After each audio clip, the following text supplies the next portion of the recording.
Acidente do trabalho pode ser evitado, mas mesmo assim acontecem milhares de acidentes todos os anos, matando milhões de pessoas, destruindo famílias e algumas vezes até cidades. Tanto é que foram criadas diversas normas para evitar esse tipo de coisa. Hoje vamos falar de alguns dos piores acidentes do trabalho já registrados na história. O segundo maior acidente do Brasil, segue o vídeo. Era um projeto grandioso, com a assinatura do arquiteto Oscar Niemeyer. Um moderno pavilhão de exposições em Belo Horizonte. Veio abaixo quando ainda estava em construção. 69 pessoas morreram e mais de 100 ficaram feridas. Os repórteres Marcelo Canelas e Lúcio Alves vão mostrar que 45 anos depois, a justiça ainda não chegou para as famílias marcadas pela tragédia da Gameleira. Bairro da Gameleira, Belo Horizonte, fevereiro de 1978. As imagens voltam exatamente aqui. Havia operários sob os escombros, havia mortos, feridos. Bairro da Gameleira, março de 2016. Muito prazer, Marcelo. Tudo jóia? Com licença. Vai vir. O pedreiro Odilon Herédia já tinha passado por poucas e boas. Já vi muita coisa acontecer aqui no nosso mundo, nego. Você tá doido. É? Peão matar o outro assim de cara assim, ó. Mas nada se compara a escapar da morte por causa de um cigarro. Um colega pediu e ele saiu da obra para buscar. Ô, Odilon, para aí. Quando eu parei, que falou, me dá, que era um cigarro, o pé caiu. Aí ele morreu. E eu me salvei. Então foi coisa de poucos metros, assim? Poucos metros. Deus abençoe que eu me salvei. Os operários já tinham ouvido estalidos, mas os responsáveis pelo pavilhão de exposições da Gameleira, uma obra do então governador de Minas, Israel Pinheiro, ignoraram o alerta. Saíram daqui 10 horas da manhã para tranquilizar o governador. Foram ao Palácio do Governador. Às 11h30 a estrutura desabou. O prédio, em forma de caixa de sapato, um projeto de Oscar Niemeyer, tinha 240 metros de comprimento. Parte da estrutura ruiu. 69 operários morreram. Mais de 100 ficaram feridos ou mutilados. Ainda é considerado o maior acidente de trabalho ocorrido no Brasil pela quantidade de mortes num só evento. Evando Santos era da Polícia Militar na época. Engenheiro de formação, fez um relatório apontando 10 causas para o desastre. Mas não tem dúvida quanto à maior de todas, a pressa para inaugurar a obra. A retirada de escoras, quando a situação era visivelmente crítica. Quer dizer, não estava maduro ainda para a retirada, é isso? Exato, não estava maduro e estava cedendo, a verdade é essa. Ninguém do governo virou réu no processo criminal. 2 pessoas foram condenadas em primeira instância, inclusive um afamado engenheiro que no dia do acidente ficou perplexo diante dos escombros. O grande Joaquim Moreira Cardoso, calculista exclusivo de Oscar Niemeyer, andava, dava uns passos, parava e olhava para o alto, de alto a baixo a estrutura, e dizia, que pena, que pena. Calculista dos principais edifícios de Brasília, poeta de renome com estátua de bronze numa ponte do Recife, Joaquim Cardoso era réu primário e não chegou a ser preso. Mas os amigos dizem que ele nunca mais foi o mesmo. Deixou o escritório de Niemeyer no Rio e voltou para Pernambuco. A própria depressão em si, bem aparente, é claro, deve ter provocado a ampliação de doenças que o levaram à morte.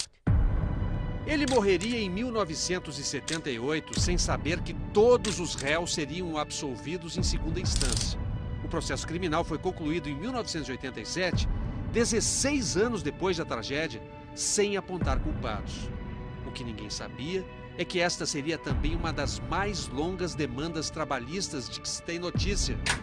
45 anos depois, a justiça ainda não deu a palavra final. Já deu tempo juízes aposentarem, promotor de justiça não mais atuar nessa causa, advogados morrerem.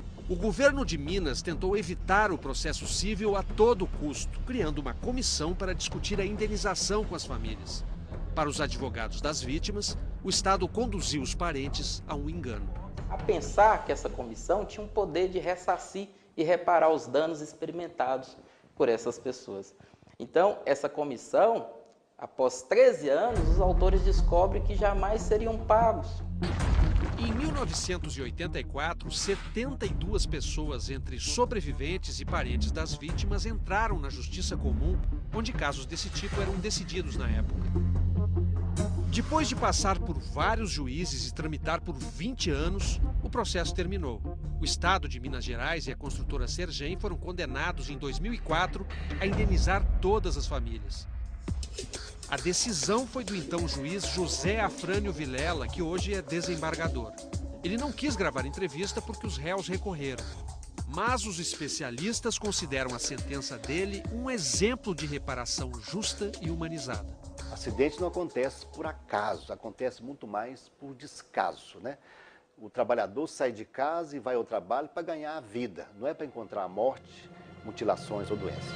O juiz gasta 5 páginas para fazer a autocrítica do judiciário pela demora de 20 anos e também para criticar a lei processual brasileira, repleta de recursos sem nexo que atrasam os processos, além do protecionismo exagerado do Estado em relação ao cidadão comum, principalmente os mais pobres.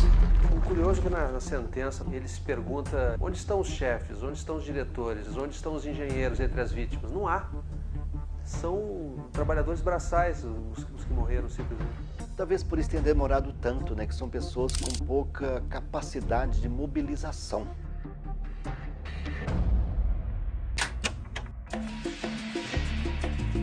Dona Nilda vive da pensão de salário mínimo do marido morto na tragédia. Ela mora no Espírito Santo. Desde 1984, esta é a 45ª vez que ela vem a Belo Horizonte conversar com advogados. A filha dela era criança quando veio pela primeira vez. Minha filha mesmo aqui, quis até desistir disso já. Mas você já quis desistir? Ela já quis.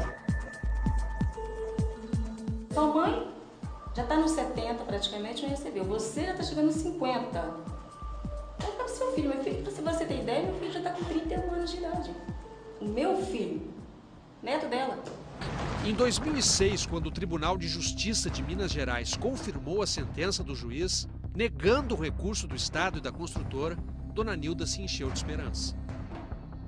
Mas o Estado e a construtora recorreram de novo, desta vez ao Superior Tribunal de Justiça.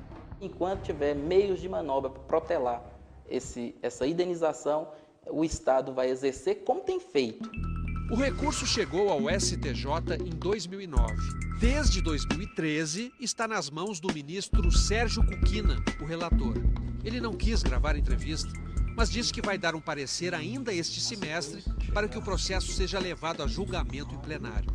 O Fantástico tentou por uma semana marcar uma entrevista com algum representante do Estado de Minas Gerais. Mas a assessoria de imprensa da Advocacia Geral do Estado informou que só vai se manifestar através de uma nota oficial. Por e-mail, num parágrafo sucinto, a Advocacia Geral do Estado diz que tentou entrar em acordo, mas os parentes recusaram. E que considera o caso prescrito, por isso recorreu. A construtora Sergem não quis se manifestar. A empresa, que já chegou a ocupar todo o 10º andar deste prédio no centro do Rio, está paralisada. Os advogados que a representam dizem que ela está em dificuldades financeiras e que não teria como indenizar ninguém. No local da tragédia, foi construído outro parque de exposições, a Expo Minas, que Dona Maria Perpétua considera um monumento ao esquecimento. Ali no pavilhão da Gameleira nunca teve uma placa lá, nem nada para lembrar. Durante 45 anos, o marido dela, Odilon, é que tentou inutilmente sacudir a poeira da memória. Ela lembrava, né? Ela lembrava e ficava pensando, né? Com coisa, se fosse um filme, como diz, lembrar do passado é sofrer 3 dias, né? O senhor tentou esquecer? Eu tentei esquecer. Porque a gente não pode ficar com as coisas terríveis no pensamento da gente, não. Só que desde aquele dia de 1971, pesadelos recorrentes o atormentam. Eu estou na gameleira, as lajes estão caindo em cima de mim, minha família, minha esposa, meu filho de 5 meses está lá. No primeiro ano depois da tragédia, foram 24 internações em hospitais psiquiátricos. Um caso tão grave que os médicos o encaminharam ao INSS. O senhor está aposentado a partir de hoje. Acho que daí 2 meses ou 3 meses, não sei. Ele me aposentou. Aí o senhor nunca mais trabalhou? Não. Há 45 anos, Odilon quase não sai de casa, prisioneiro de suas lembranças. Até hoje eu vivo tratando ainda. Tratamento de cabeça. É? Remédio? Remédio, tudo, né? Terapia? E terapia. Já nem fala mais em indenização, a mulher é que insiste. Eu estou achando ele muito depressivo uns tempos para cá. Eu vejo que ele precisa de um tratamento melhor e esse dinheiro, por exemplo, ia nos valer muito. De vez em quando eu pego ele sozinho, Deus aí na sala, e canto, toco e pronto, acabou. Distrai. Já acostumei o viver desprezado com a ingratidão, estou acostumado. Com licença. Tudo bom, dona Conceição? Tudo bem, sou Marcelo. Dona Conceição quer nos levar à casa do filho caçula, mas sofre um pouco com a escada. O cabo do joelho? Ah, você tá com problema no joelho? Tô. Eu tô com um problema sério. Edson é quem leva a mãe quando tem de ir ao advogado. Não acredito na lei brasileira, não acredito mesmo.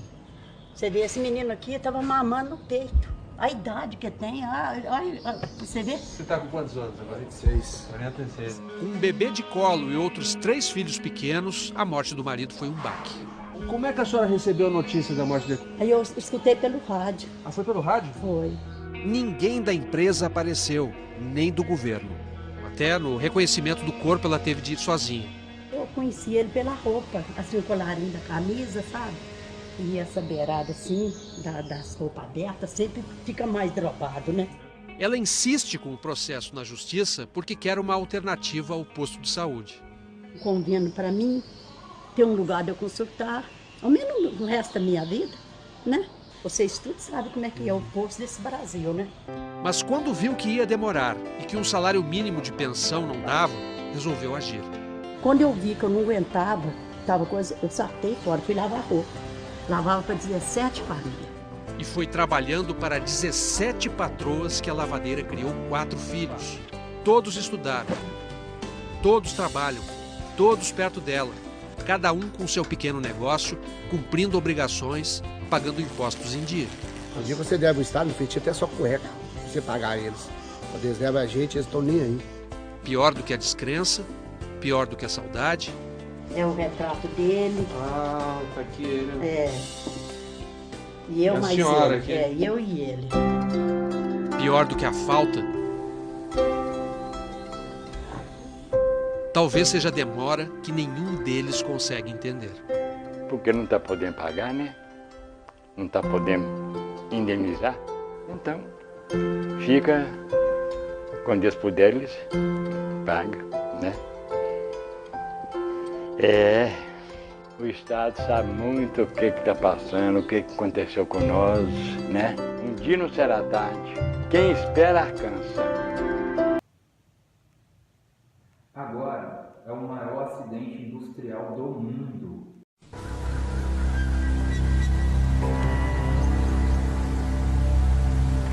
Em dezembro de 1984, aconteceu aqui o pior acidente industrial do mundo.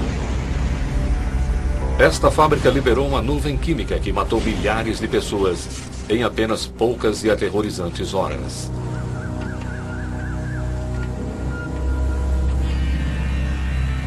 O acidente se deu devido a uma reação química que aconteceu neste tanque. Uma reação que levou a uma das maiores tragédias da história provocadas pelo homem. O que aconteceu aqui foram segundos que chocaram o mundo todo. Tragédias não acontecem simplesmente. Elas são o resultado de uma sequência de fatos, juntamente aprisionados no tempo.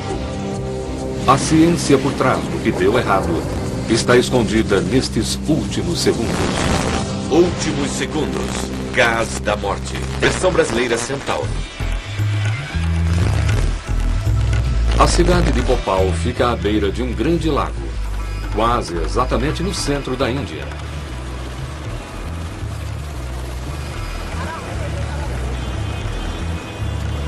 Ela é a capital da região e está crescendo a uma taxa fenomenal. Com uma população de mais de 1.400.000 habitantes, este é um lugar de muita atividade, agitado e cheio de vida.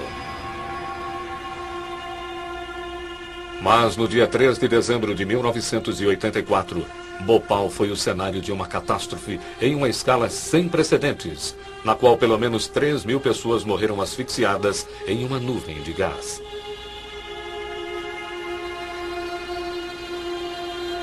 Muitos dos sobreviventes daquela noite tiveram sua saúde e seu meio de vida arruinados. E até hoje, as batalhas na lei pela exigência de uma indenização continuam.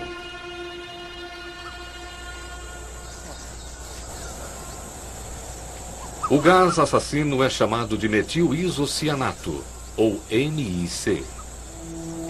E veio desta fábrica, construída nos limites da cidade. Ela está fechada há mais de 16 anos, conservada pelo governo da Índia, enquanto este investiga a causa da tragédia.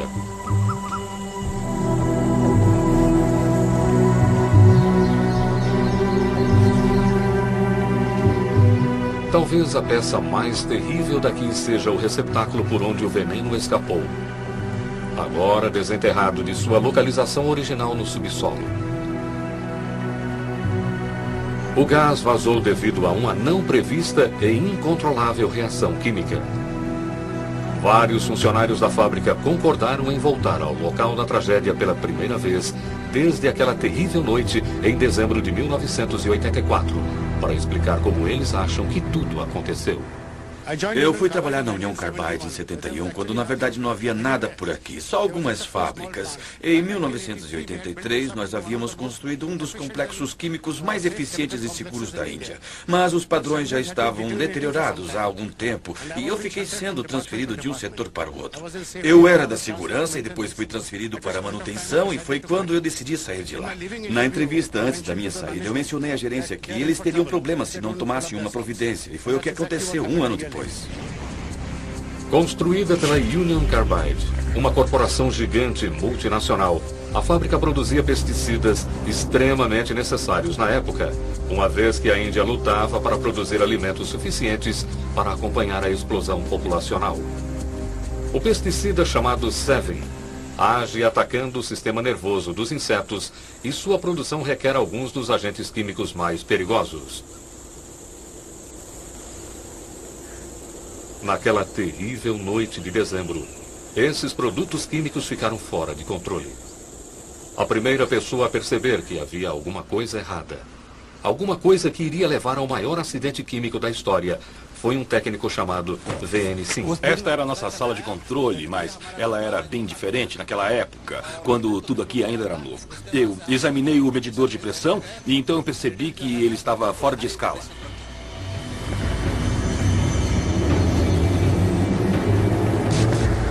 Lá fora, a 40 metros de distância, o tanque de armazenamento estava prestes a liberar sua carga mortal. Já passavam 15 minutos da meia-noite. O conteúdo desse tanque representa o triunfo dos lucros sobre a segurança. Para entender como tudo aconteceu, precisamos voltar o relógio 4 horas. As razões que levaram à contaminação do tanque ainda hoje são controversas. Mas as descobertas do governo indiano apontam para uma tragédia que começou aproximadamente às 8h15 naquela noite de dezembro, quando um funcionário da fábrica começou sua rotina de manutenção. Ele conectou uma mangueira de água em um dos canos que corriam por dentro da fábrica. Manter o sistema limpo era essencial, pois os agentes contaminantes poderiam facilmente se formar durante o processo. A sujeira deveria passar pelo sistema através de bocais de drenagem, um processo que muitas vezes levava horas. Quase que imediatamente, alguma coisa começou a dar errado. Inconscientemente, ele deu início a uma sequência de acontecimentos que terminaria na morte de milhares de pessoas. A indústria química usa de fato uma larga escala de materiais perigosos. Por exemplo, pode-se usar ácido sulfúrico na produção de detergentes. Os detergentes por si só não são prejudiciais, mas o ácido sulfúrico é perigosíssimo, do mesmo modo que na produção de shampoos, onde entram agentes químicos como o cianeto. Se você for realizar um processo desse tipo, é preciso ter cuidado, e é óbvio que em Bhopal não houve esse cuidado. A origem do acidente está no modo particular que a Union Carbide escolheu para fabricar o Sevin. A química é parecida com a culinária. Se estamos tentando criar uma molécula como a do Sevin, o que temos que fazer é comprar os ingredientes usuais. Não queremos ter que fazer nenhum intermediário complicado, se for possível evitar. A molécula do Sevin, ela é feita dessa parte, que podemos comprar na prateleira de um mercado. Porém, o mais problemático é por essa parte aqui. O processo que a Union Carbide usou em Bhopal começou com a reação do monóxido de carbono e do cloro para produzir fosgênio. O fosgênio forneceu um dos blocos de construção essenciais para o metilisocianeto, ou MIC, que se tornou um componente da molécula do Sevin. O fosgênio tinha matado um trabalhador 3 anos antes, em uma antecipação da agonia ainda por vir.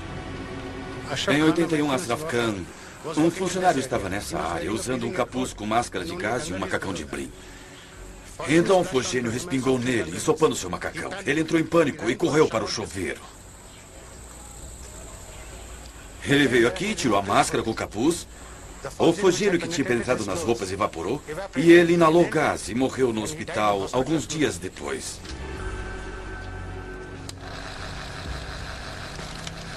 O fosgênio se tornou um vilão quando foi usado em operações de guerra e sua fama piorou ainda mais durante a Primeira Guerra Mundial. Ele é relativamente insolúvel em água e, quando é liberado, cria uma nuvem branca que fica perto do sol e solta aquele cheiro de grama recém-cortada. Pelo fato de ser insolúvel, se você respirá-lo, ele não vai ser absorvido no final do seu canal respiratório superior, mas vai alcançar as partes mais distantes e profundas do pulmão. Esta é uma foto daquelas partes profundas do pulmão que eu mencionei.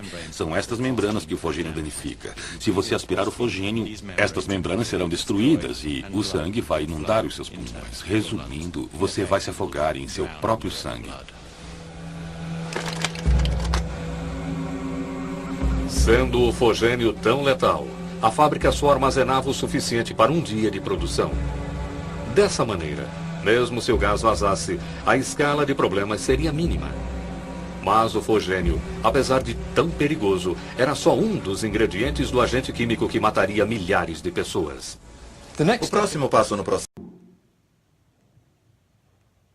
Infelizmente, recentemente aconteceu um acidente lá em Brumadinho, entrando para a história como o maior acidente do trabalho no Brasil.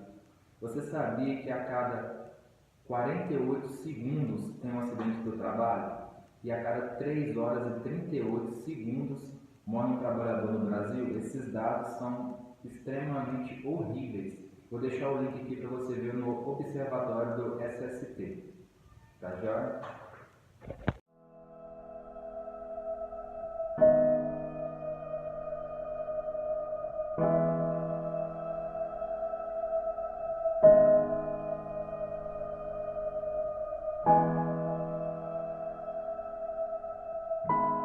Às vezes eu chego na janela aqui, ó, eu olho, sabe, pra ver se...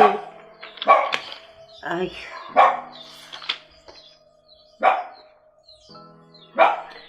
Pra ver se ele chega.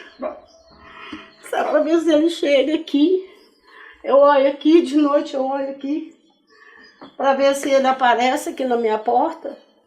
Sabe, pra ver se me chama. Outra hora eu escuto me chamando. Sabe, eu não vejo mais nada, eu não posso ver um carro vermelho. Que eu penso é ele que tá vindo, eu ando para a rua que eu vejo um carro vermelho, eu fico desesperado, com medo, sabe? Eu fico assim, é ele que tá chegando.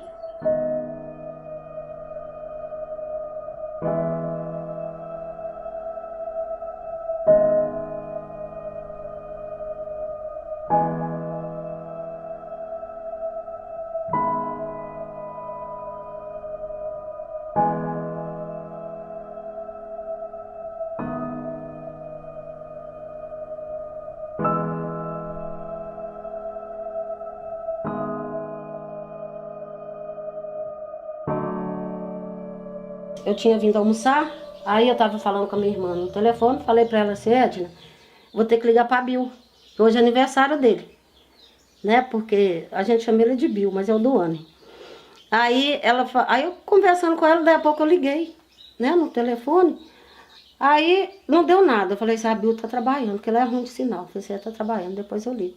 Aí minha menina me liga, a Jéssica. Me ligou e falou assim, mãe, você tá sabendo o que tá acontecendo? Eu falei assim, não, Jéssica, o que tá acontecendo? Ô mãe, a barragem rompeu. Eu falei assim, Bill e Eva tá lá. Eu falei assim, Bill e Eva? Aí os meninos já começaram a falar, vamos embora daqui, vamos embora.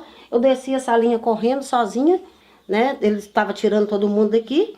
Mas aí na segunda, infelizmente, já vi a notícia. Né? Minha irmã veio aqui, me chamou, que o pessoal da MRS queria falar comigo. Aí já vi a notícia que tinha encontrado o corpo dele.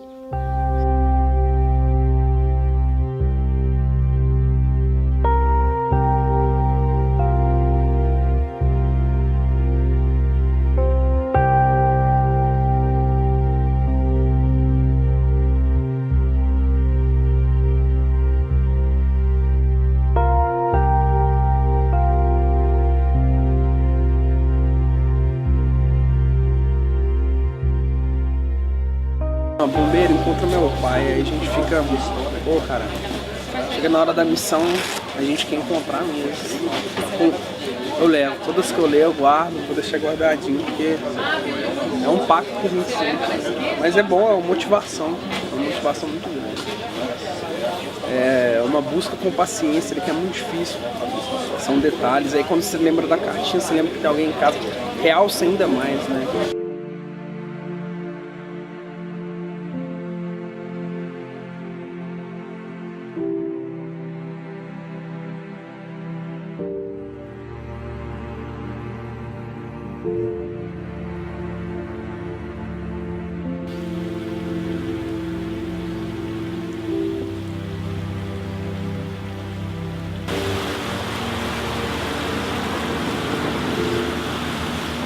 Aqui era limpo, minha filha, eu pescava aqui, a gente atravessava o rio, atravessava aqui pro outro lado, eu teve tempo aqui de eu pegava, era 10 dourados assim, ó, na tarde, desse tamanho assim, ó, sabe? Então o nosso divertimento aqui era o rio.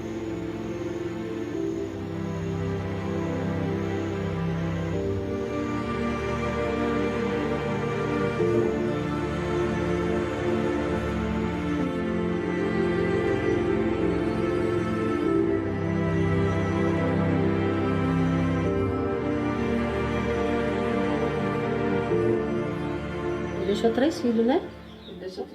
Duas moças, né? Uma dos 8 anos, a outra de 16 e o outro pequenininho, tava fazendo 3 anos. Aí ele fazia tudo pra mim, sabe? Banco ele que resolvia pra mim, compra dentro de casa ele que resolvia pra mim, tudo aqui ele que fazia. Agora vale, até hoje eu não vi ninguém. Se você me perguntar, eu não sei. Até hoje eu não vi ninguém da Vale. Ninguém me veio aqui, ninguém pergunta nada. Quem é que vai passar o aniversário comigo agora? E hoje, quem vai me dar meu buquê de flor? A Vale? Tem que colocar tudo na cadeia, sabe? Mas só que a nossa justiça, infelizmente, né? Prende hoje, solta amanhã.